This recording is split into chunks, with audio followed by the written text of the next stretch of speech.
여러분 잠언 16장 말씀을 한번 같이 보겠습니다. 16장 말씀 반대로 두 장만 더 넘기면 16장에 나오는데 16장 말씀 우리 1절 말씀 같이 읽어봅니다. 마음의 경영은 사람에게 있어도 말의 응답은 여호와께로부터 나오느니라. 마음의 경영은 사람에게 있어도 응답은 하나님께 있다고 하는 그런 말씀의 내용입니다. 또 우리 몇 절 더 내려가서 우리 함께 보는데 9절 말씀 16장 9절 말씀 다 같이 읽습니다. 사람이 마음으로 자기 길을 계획할지라도 그의 걸음을 인도하는 이는 여호와시니라. 그러므로 우리가 어떻게 행해야 되느냐? 16장 3절 말씀 읽어봅니다. 너의 행사를 여호와께 맡기라. 그리하면 내가 경영하는 것이 이루어지리라. 여러분 오늘 이 말씀의 내용을 보면 너의 행사를 여호와께 맡기라. 그리하면 내가 경영하는 것이 이루어지리라. 마음의 경영은 사람에게서도 말이 된 응답은 여호와께서 나오고 사람이 자기를 계획할지라도 걸음을 인도하는 자는 여호와시고 또 우리 아까 19장에 있는 바로 그 19장 21절 말씀 21절 말씀에 사람의 마음에는 많은 계획이 있어도 오직 여호와의 뜻만이 완전히 서리라 그랬습니다. 여러분 오늘 이 말씀의 내용을 보면서 우리가 읽는 가운데도 뭔가 느낌이 있잖아요. 이것이 무엇을 말하는가 하면 아무리 많은 계획을 세우고 아무리 많은 여러 가지를 한다고 할지라도 그대로 되는 것이 있다는 말씀입니까? 없다는 말입니까? 말씀입니까? 없다는 말씀이에요. 그래서 우리가 해야 될 일은 너의 행사를 여호와께 맡기라. 그리하면 내 경영하는 것이 이루어지리라고 말씀하셨습니다. 그런데도 오늘 우리들은 그 미련한 원숭이, 우리 원숭이가 보면 아주 지혜롭고 똑똑하고 IQ도 높은 것 같잖아요. 그런데 사람이나 짐승이나 먹는 것 때문에 망하는 것 같아요. 먹는 것 때문에. 이 먹는 거라고 하는 걸 뭐를 말하는가 하면 욕심, 욕망, 그것 때문에 망하는 것 같은데 왜 그런가 하면 이 원숭이를 잡는 방법은 원숭이가 좋아하는 바나나를 그 성미자루로 좀 이야기하면 좀 잘못된 표현인지 모르지만 이 자루 속에다가 바나나를 넣어놓으면 그냥 자루가 아니라 홀케지는 거죠. 홀케지는 거. 우리 성미자루 보면 이렇게 그렇게 만들잖아요. 그래서 거기다 바나나를 이렇게 넣으면 원숭이가 바나나를 먹고 손을 내면 이게 조래지잖아요. 그러면은 사람이 옆에 가도 바나나를 먹을 욕심에 이걸 안 놓는데요. 그러면 끝까지 그걸 쥐고 있는 거예요. 이걸 놓고 손을 빼면 도망을 가면 되는데 이 손을 빼지 않고 바나나를 쥐고 있는 거예요. 다시 말하면 먹을 욕심 때문에 잡혀가는 거예요. 우리는 이런 말을 하면서 야, 그 원숭이 미련하다 그러는데 그게 우리들이에요. 우리들. 세상 줄을 잡으면, 명예를 잡으면, 권력을 잡으면, 어디 붙잡히면, 내가 뭔가 잡으면 이게 사는 줄로 알아요. 이게. 그것은 우리가 사실은 죽는 길이고 망하는 길이고 실패하는 길인데도 우리는 마음의 경영은 사람에게 있지만 말에 대한 응답은 하나님께서 난다고 해서 하나님이. 그러므로 사람이 자기 길을 계획할지라도 내가 보면은 다 된 거예요. 다 된 거. 다 된 거고 완전한 거고 끝난 것 같아요. 제가 언젠가 설교 시간에도 말씀을 드렸고 얼마 전에 차를 타고 어디 가는 가운데도 목사님들 모인 데에서도 말씀을 드렸어요. 퇴직하신 어떤 성도님이 이제 그 노목에다가 집을 깨끗하게 잘 짓고 거기 와서 살려고 이렇게 그 강변이나 개울가에다가 집을 잘 지었어요. 그 집 앞에 가보면 다리도 별도로 이렇게 놓은 것 같아요. 제가 그 집이 정확하게 맞는지는 모르는데 그런데 그분이 이제 교회의 직분자인데 이제 목사님 모시고 예배 드리려고 주일날 예배를 마치고 본인은 먼저 오고 목사님은 이제 교인들하고 월요일날 가족들하고 오라 그랬는데 그 부인 되는 권사님이 전화를 해도 전화 안 받는 거예요. 내려가 보니까 그분이 주일날 내려가서 주무시다가 돌아가셨어. 그러니까 그분은 거기다가 집을 짓고 이제 노후 생활을 잘 지내려고, 지병이 있던 사람도 아니고 건강하게 있던 사람인데 개인적으로 보면 앓지도 않고 아프지도 않고 조금 일찍 돌아가신 게 아쉽지만 뭐 오랜 병상에 있는 것보다 낫잖아요. 이거 뭐를 말씀드리는 건, 사람이 아무리 좋은 계획하고 이제 집도 다 짓고 살림만 살고 살기만 하면 되는데 밤에 자다가 그래서 여러 가지 조사도 해보고 뭐 그 흔적, 누가 침도한 흔적도 없고 자살한 흔적도 없고 그냥 저녁에 자다가 내일은 이제 가족들도 오고 목사님 와서 예배드리고 그렇게 하려고 그러는데 하여튼 돌아가셨어요. 그래서 병원에 가 보니까 뭐 눌린 자국도 없고 시신을 점검을 하고 난 다음에 부검도 이제 가족들이 원치 않고 그래서 장례를 지냈어요. 무슨 이야기인가 하면, 사람이 자기 길을 계획할지라도 걸음을 인도한 자는 여호와시고, 우리 예수님께서 직접 그 비유로 말씀하신 내용이 있잖아요. 어느 부자라도 부자인데 소출이 더 많으니까 창고를 더 크게 짓고 많은 것을 쌓아두고 그가 마음속에 이르기를, 내 영혼아 이제는 편히 씻고 먹고 마시고 즐기자. 왜? 이제 내가 많은 것을 추수했으니까. 그때 바로 주님이 말씀하셨어요. 이 어리석은 자야, 오늘 밤에 내 영혼을 불러가면 내 쌓아놓은 것이 네 것이 되겠느냐. 그리고 예수님이 뭐라고 말씀하셨는가 하면, 하나님께 대하여 부요치 못한 자가 이와 같다 그랬어요. 하나님께 대해 부요치 못한 자가. 여러분, 오늘 우리가 요사이는 이제 올림픽 때문에 다 묻어졌지만, 그 북한이 미사일을 발사하고 그 다음에 그 미국이 선제 타격을 한다 그리고 하니까, 이 한국이 전쟁이 오늘 안에 내일 안에 전쟁의 위기가 있었잖아요. 또 지금은 북한에서 어쨌든 간에 김정은이 동생이 특사로 오고, 또 오늘은 트럼프 딸이 오고, 그리고 뭐 하여튼 또 북미 대화가 이루어지려다가 또 끝났는데, 또 요번에는 폐회식에는 또 북한에 우리 천안함의 피격자의 원흉이라고 하는 김영철이라는 사람을 보낸다고 하니까 여당은 또 환영하고 야당은 반대하고 어수선해요. 어수선. 이 어수선한데 우리는 이거 어수선하게 생각할 거 없어요. 사람들이 아무리 뽑고 찍고 해도 역사의 주관자는 하나님이세요. 여러분, 1945년도에 우리나라가 해방되리라고 생각한 사람은 아무도 없어요.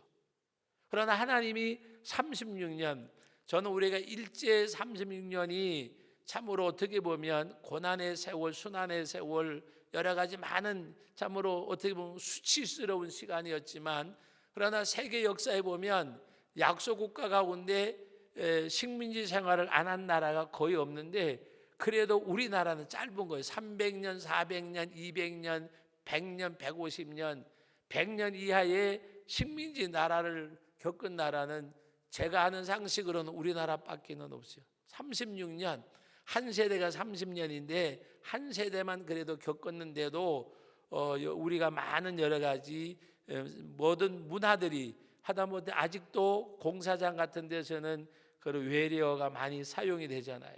많은 그 문화적, 생활적으로 우리 가운데 침투가 되어져 있는 그런 일들. 그러나 여러분, 하나님이 1945년도에 우리를 해방시켜 주셨어요. 그리고 남북이 갈라지는 모든 역사 가운데서도 어쨌든 간에 이 반쪽된 나라를 하나님이 있도록 지켜주셨어요. 여러분, 세계 어느 나라 전쟁사에 여러분 16개 나라가 전쟁에 참여하고 그 다음에 모든 나라를 다 합치면 20몇 개 나라가 전쟁에 투입된 나라는 지금도 전에도 없었고 앞으로도 있을 수가 없어요. 그 나라가 대한민국이요. 저는 그렇게 생각해요. 오늘 여기 19장 20절에 있는 말씀의 내용대로 바로 하나님께서 많은 계획이 있을지라도 하나님의 뜻만이 온전히 서리라고 하는 이 말씀의 내용. 오늘 저와 여러분들이 뭐 예를 들어서 이제 25일 날이 폐막식이잖아요.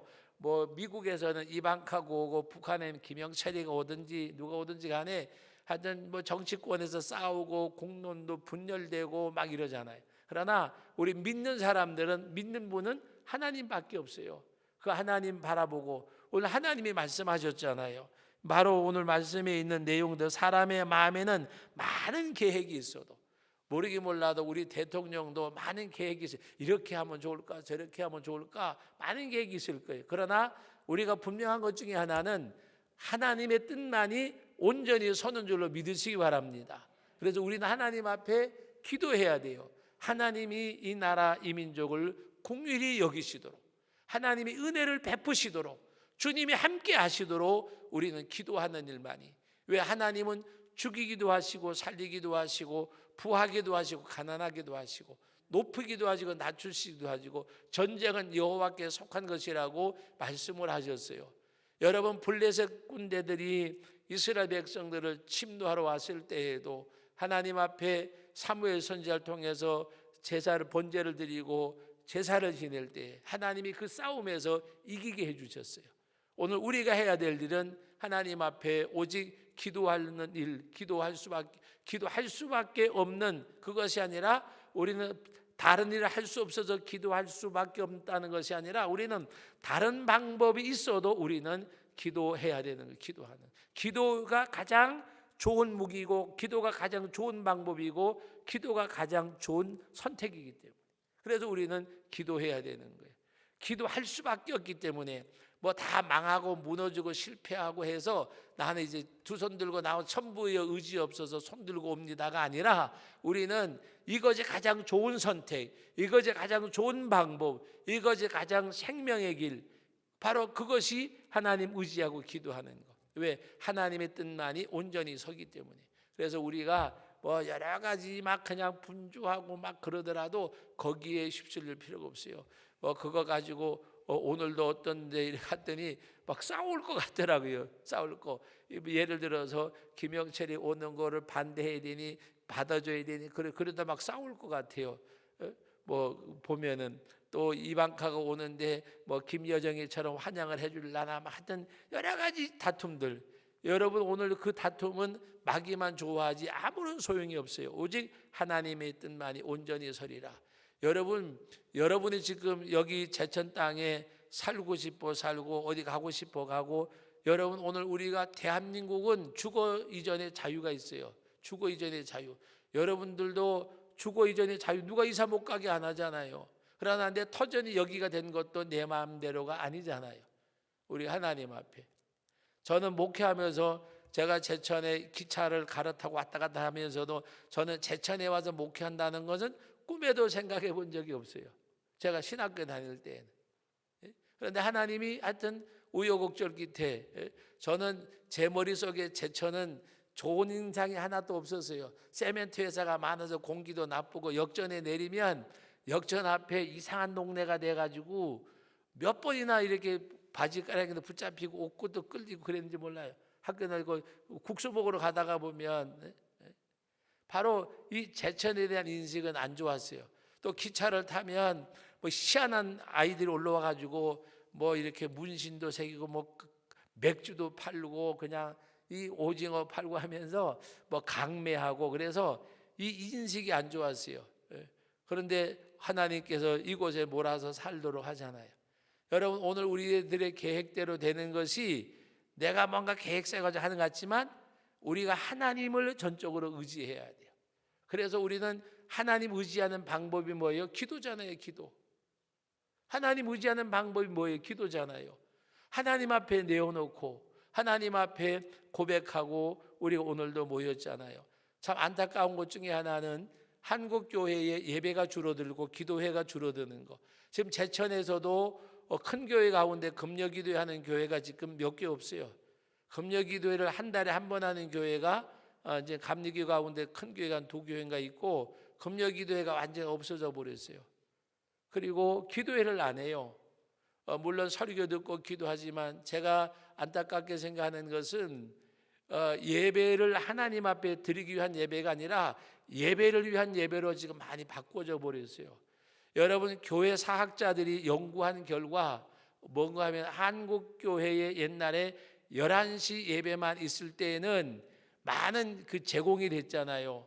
그 뭔가 그래서 성도들에게 예배하는 기회를 많이 주려고 1부 예배, 2부 예배, 3부 예배, 4부 예배 예배를 드렸는데 여러분 예배의 그 나눔이 예배 드릴 공간이 없어서 나눔이 되어져야 되는데 성도들의 편의성 그래서 옛날에 그 일부 예배를 맡는 교회가 S라고 하는 교회인데 이름은 제가 안 됩니다. 한국교회에서 그게 처음 시작을 했어요. 왜 그 교회에 사학가들이나 공직자들이 많다 보니까 일부 예배 드리고 등산 가고 하는 그래서 예배 드리고 가는 것이 좋겠다 그래서 예배 드리고 가도록 만든 게 첫 번에 만든 게 일부 예배예요. 사역자들 위해서 만든 예배가 절대 아니에요. 근데 우리는 이제 아이들 11시 예배 드리니까 사역자를 위한 예배지만 처음 시작 그렇게 했다고 말입니다. 근데 한국교회가 내리막을 타기 시작한 적은 언제냐? 바로 예배를 위한 예배가 아니라 편의성을 위한 예배로 바꾸어졌을 때에 제가 요번에도 목회자들 연구 모임 가운데 10몇 명이 모였는데 물어봤어요. 솔직하게 나도 지금 갈등이 돼서 그러는데 오후 예배하고 저녁 예배하고 모이는 것하고 신앙생활에 어떤 것이 도움이 되는지 지켜보니까 어느 것이 낫냐고 물어봤어요.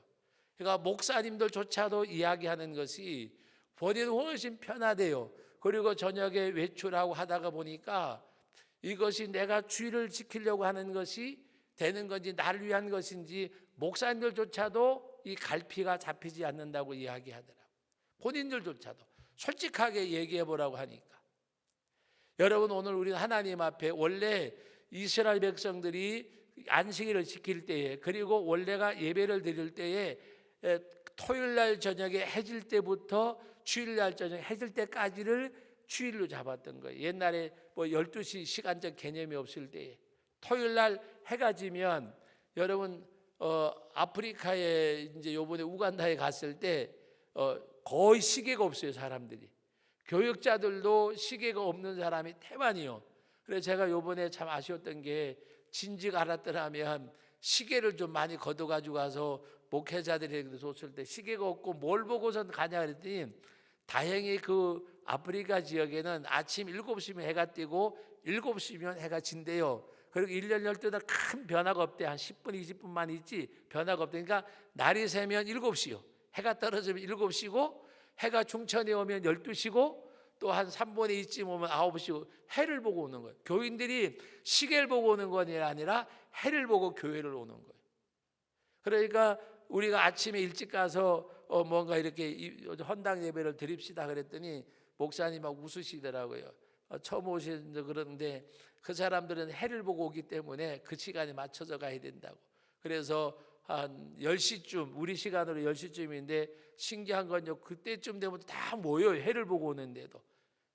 바로 그렇게 와서 모여서 하나님 앞에 예배드리고 하는데 원래가 토요일날 해질 때부터 주일날 해질 때까지가 안식일의 개념이었어요. 근데 우리도 주일의 개념이 서울에 가면 그렇게 지키는 교회들이 있어요. 토요일날 저녁부터 주일날 해지는 저녁 때까지. 그래서 저녁 예배를 6시인가 이 해질 무렵에 드리는 교회들이 있어요.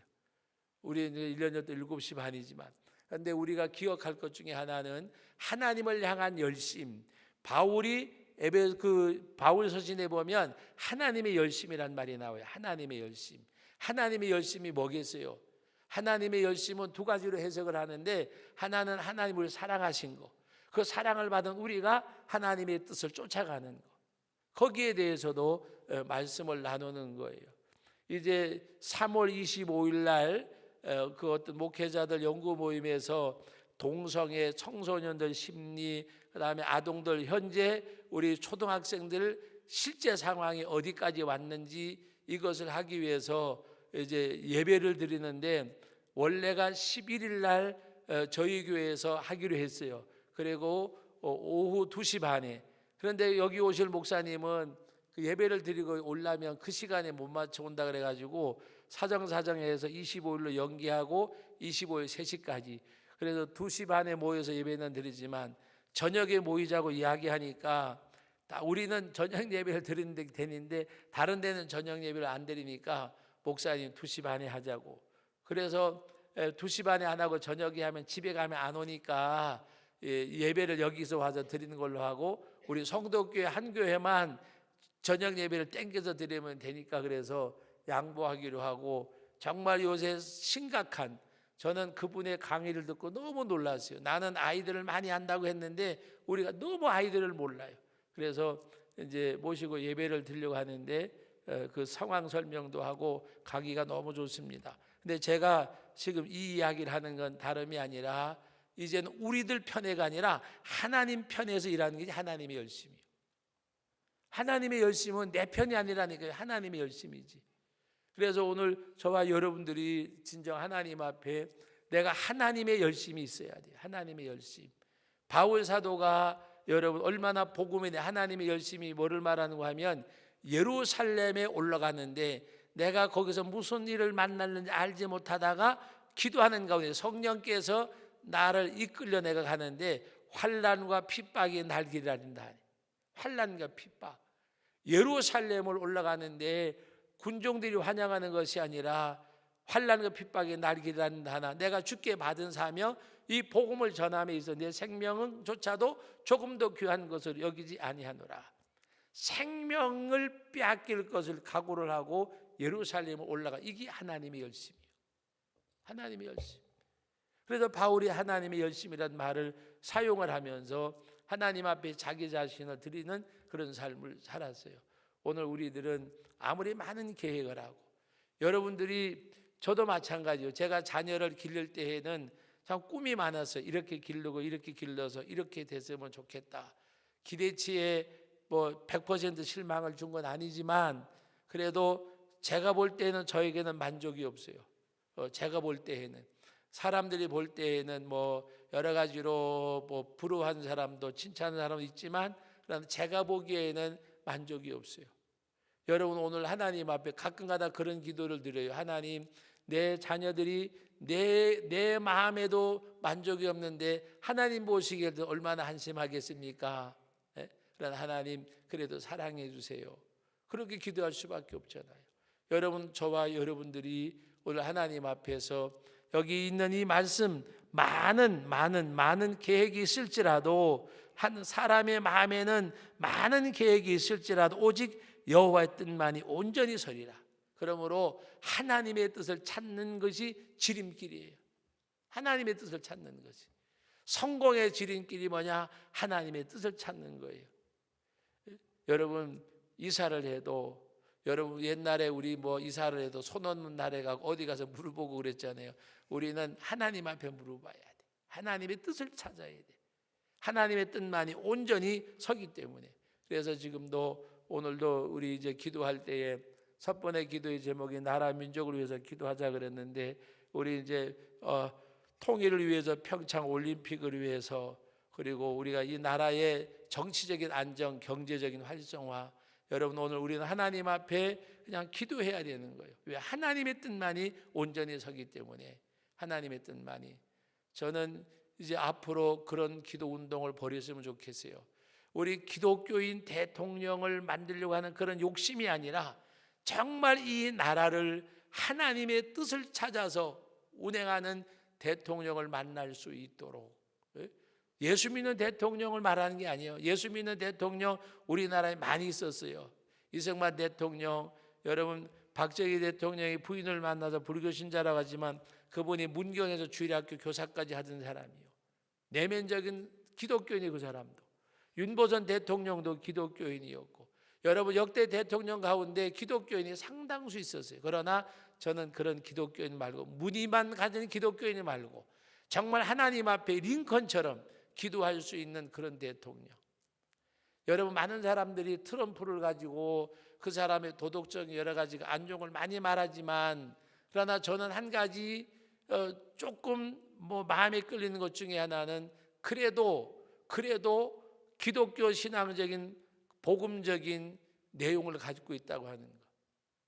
여러분 지금 미국의 동성애 연애법, 그 동성애법, 그 다음에 차별금지법을 지금 다 이렇게 무산시켜 버리잖아요. 오바마가 그걸 만들었어요. 힐러리도 그거 함께 찬성해 만들었는데 트럼프 대통령이 들어서서 그걸 이제는 법은 살아있지만 실제적으로는 사문화시킨 법으로 무너뜨리는 거예요.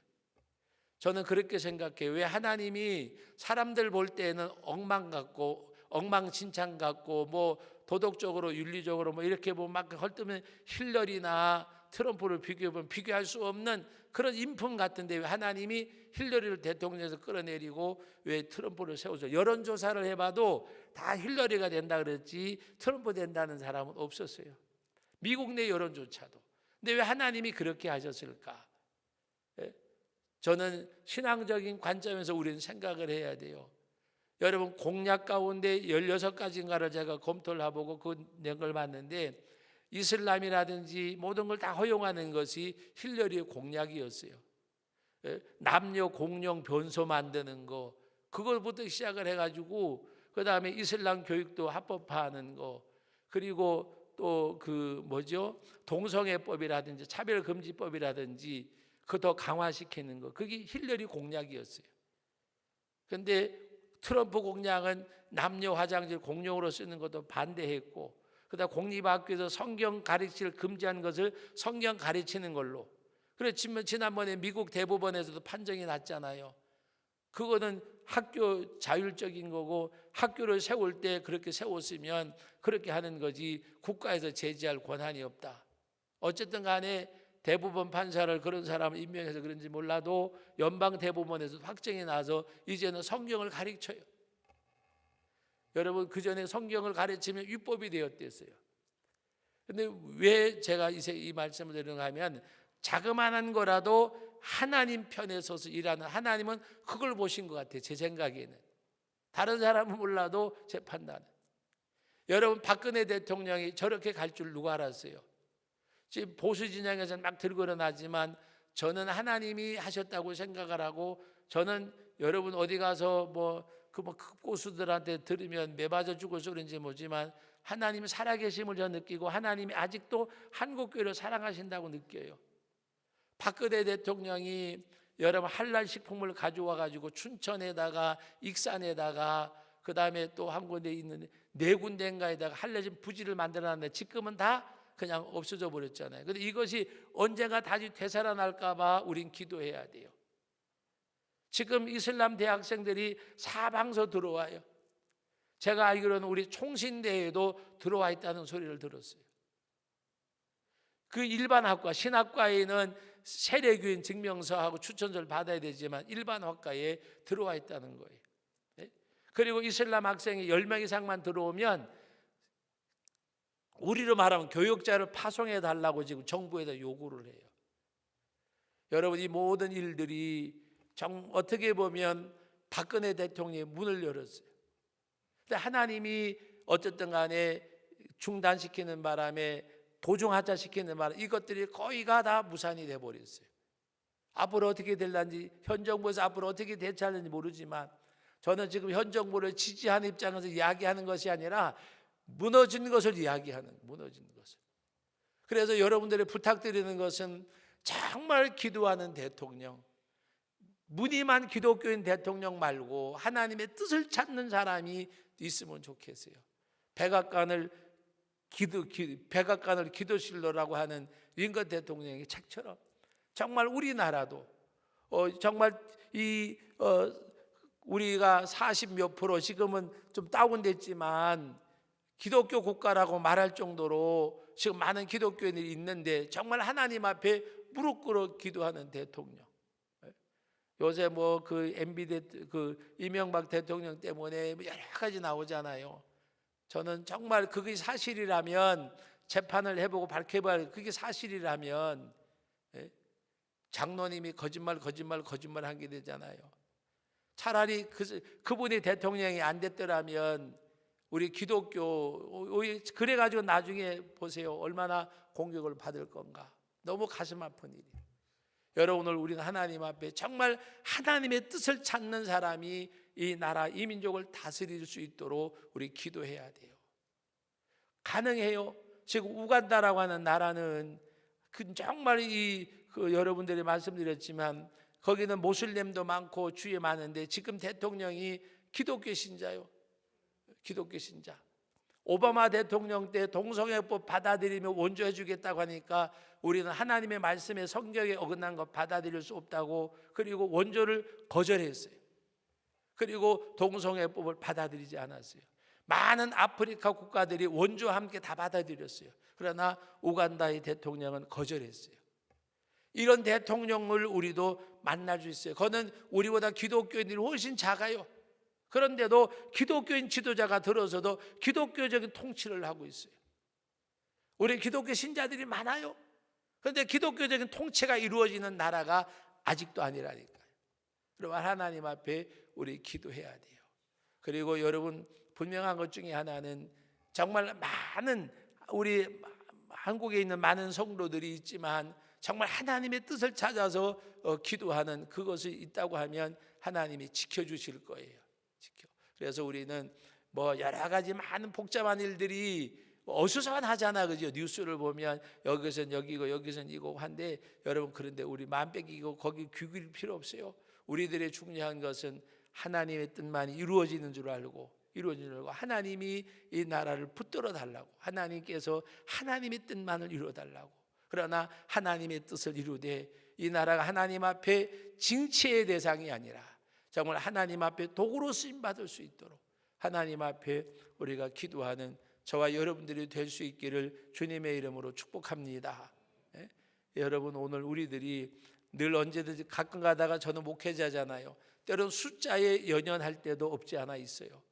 금요 기도회 때 어떻게 하든지 많이 나왔으면 하지만 이 기도회 자체가 유지가 되고 같이 기도하는 분들이 그래도 몇십 명이 함께 한다는 것이, 그것이 저는 에너지라고 생각을 해요. 에너지. 그러므로 오늘 우리가 하나님 앞에, 여러분, 오늘 이 밤도 나와서 함께 기도하는데 오늘 이 귀한 말씀, 여러분, 오늘 그 20절에 있는 21절에 있는 대로 사람의 마음에는 많은 계획이 있어도 오직 하나님 여호와 뜻만이 완전히 서리라. 이 말씀을 부여잡고 오늘도 기도하는 가운데 오직 이 나라 이 땅 위에 하나님의 선하신 뜻이, 하나님 우리를 사랑하는 가운데서 하나님의 온전하신 뜻이 이루어지도록 기도할 수 있는 저와 여러분들이 된 것을 감사드립니다. 거룩하신 아버지 하나님, 은혜와 사랑을 감사드립니다. 이 저녁 시간에도 우리가 귀한 말씀 상고하고 또 아버지 하나님 앞에 함께 기도할 때에 주의 성령의 역사가 함께하여 주옵소서. 아버지 하나님, 오늘도 저희들이 소수의 믿음의 가족들이 모였지만 하나님 앞에 기도하는 가운데 말씀 앞에 세움받게 하옵소서. 예수님의 이름으로 기도합니다. 아멘.